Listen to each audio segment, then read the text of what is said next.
ፕሮቴስታንቱን የምጠይቀው ጥያቄ አለ።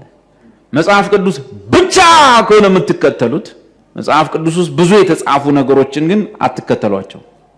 ለምሳሌ በየትኛው የመጽሐፍ ቅዱስ ክፍል ውስጥ ነው ሴት የቤተ ክርስቲያን መሪ የምትሆነው? የለም። ሶላ ስክሪፕቹራ ውሸት። በየትኛው መጽሐፍ ቅዱስ ጥቅስ ነው ቤተ ክርስቲያን ውስጥ እንደ ልባችሁ በልሳን ጩሁ የሚለው? የለም። ግን ሶላ ስክሪፕቹራን የምትጠቀሙት ከኦርቶዶክስ ጋር ለመበሻሸቅ ብቻ ነው።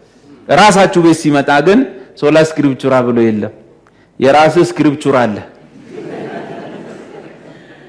ተጨማሪ አለ። በአልጻፉ ነው እንጂ ገርለ ምናምን ብለን አለ።